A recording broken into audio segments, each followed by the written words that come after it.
In this video, I'm going to show you how to add story highlights on Instagram. That is quite simple and easy to do, so let's begin. And first, open up Instagram app and then right here tap at your profile picture to open up your profile.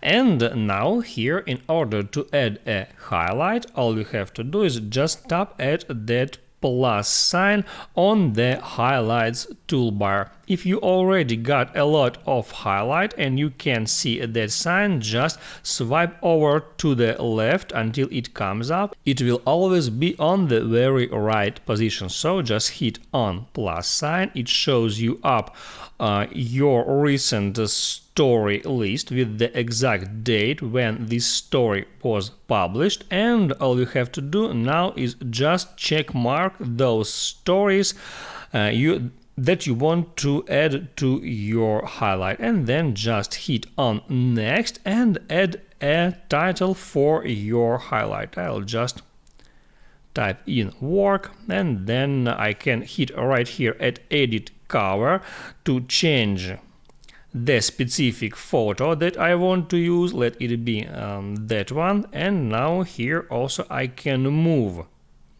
this photo to that circle frame in that way, or even I can hit at that picture icon to add some new photo from my phone's gallery. I left that photo and tap on done. Now my highlight is almost ready. I can hit on add to add it to my Instagram profile. It asks me if I want to turn my highlight into a reel. I don't want to do it, so I'll just hit on not now. That's it. I have just created a story highlight on my Instagram profile. I hope this video helps you out, so don't forget to like and subscribe.